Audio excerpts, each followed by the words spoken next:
You know, there's something doctors don't talk about nearly enough as we get older. Loneliness isn't just a feeling, it's a real health risk. In fact, research shows that chronic loneliness after 75 can be as dangerous as smoking 15 cigarettes a day. That might sound shocking, but think about it.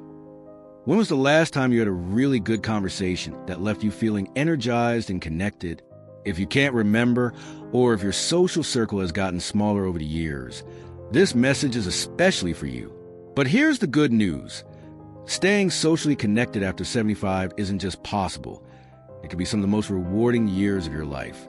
I'm going to share with you 5 simple, practical ways to stay social and happy that don't require you to be the life of the party or force yourself into uncomfortable situations.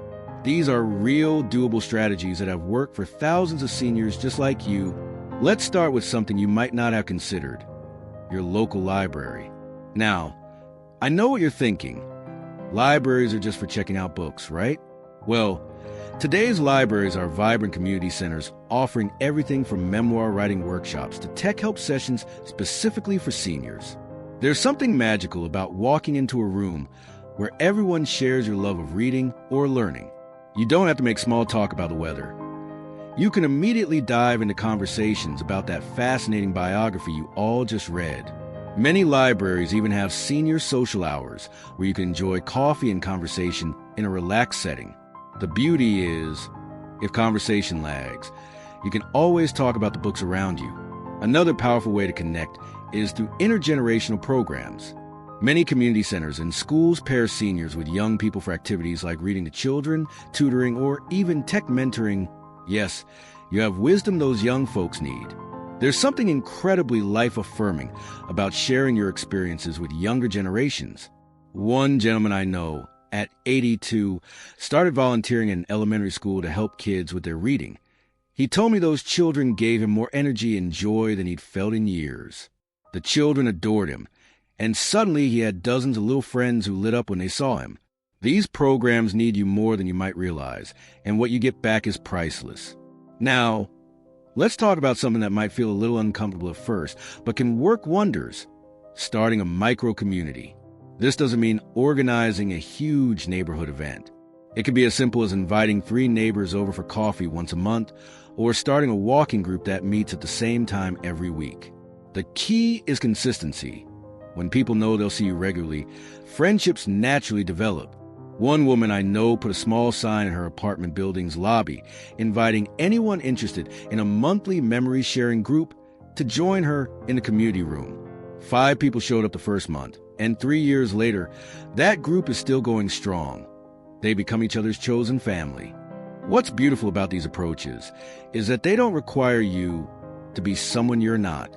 You don't need to become a social butterfly overnight. Small, consistent steps toward connection can make all the difference in how you feel, and even in your health. Studies show that seniors with strong social connections have stronger immune systems, better cognitive function, and even live longer. Now, you might be thinking, that sounds nice, but what if I'm not mobile enough to get out much? Don't worry. We've got some wonderful solutions for that too, including ways to connect that don't even require leaving your home. Because here's the truth. No matter your circumstances, you deserve meaningful connections and the health benefits that come with them. And sometimes the most powerful connections come from the most unexpected places. Now, I want to address something important. What if getting out isn't always easy for you? Maybe mobility issues or transportation challenges make it harder to be social. Well, here's some good news. In today's world, meaningful connections don't always require leaving your home. One of the most powerful tools we have is technology-based connections. And before you say, "Oh, that's not for me," hear me out. You don't need to become a computer whiz to benefit. Simple video calls can be a lifeline. Many senior centers now offer free tech tutoring, where they'll show you exactly how to use platforms like Zoom or Facebook Messenger to connect with family and join virtual events. There are online book clubs where members discuss one chapter a week by phone or video chat. One 78-year-old viewer told me she joined a virtual quilting circle. They share patterns online and meet monthly via video to show their progress. She told me, It feels like having my sewing circle right in my living room. And here's something beautiful. Technology can help you reconnect with people from your past. That old friend from your working days? They're probably on Facebook and would likely love to hear from you. Many local libraries offer free classes specifically teaching seniors how to safely use these tools. You might be surprised how quickly these digital connections start feeling natural. Now, let's talk about something that combines staying active with staying social.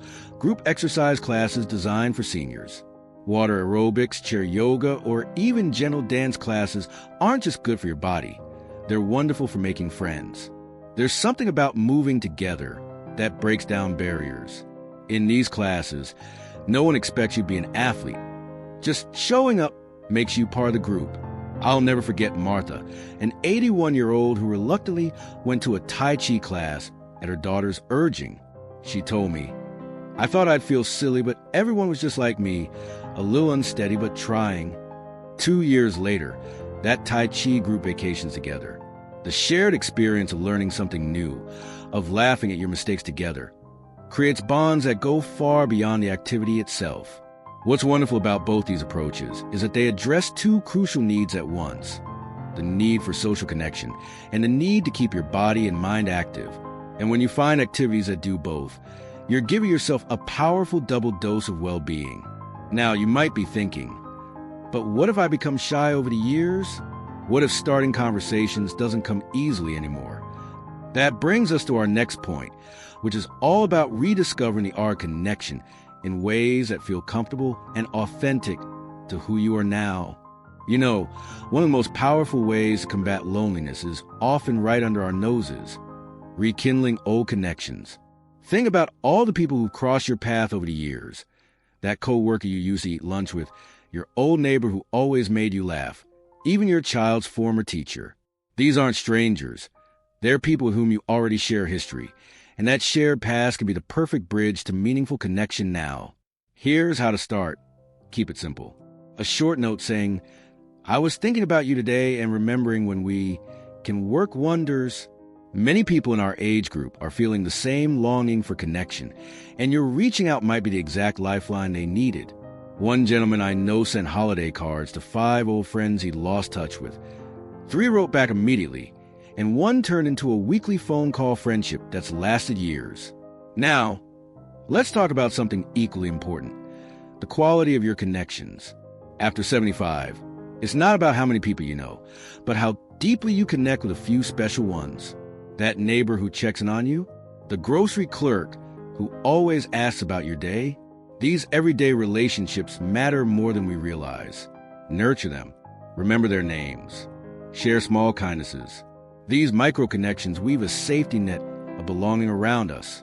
I want to share something important. Loneliness often tricks us into believing we're the only ones feeling this way. But the truth is, nearly 1/3 of seniors experience loneliness, which means when you reach out, you're likely helping someone else just as much as you're helping yourself. That Tai Chi class you're hesitant to join, half the people there are probably nervous too.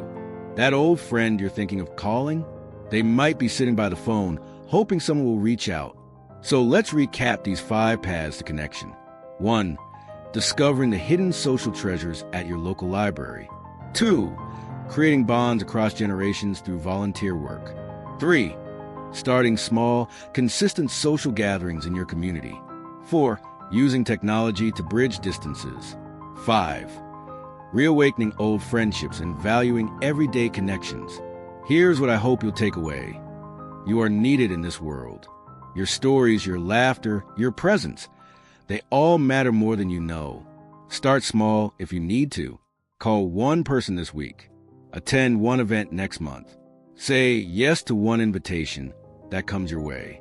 I'd love to hear in the comments, what's 1 connection you're going to nurture this week? Your story might inspire someone else to take that first brave step. And if this video spoke to you, please hit that like button and subscribe for more conversations about thriving in our later years. Remember this, the world is richer with you in it. Every friendship begins with someone brave enough to say hello first. That someone could be you today. Here's to your health, your happiness, and all the meaningful connections waiting to be made. Now go shine your light. The world needs what only you can bring.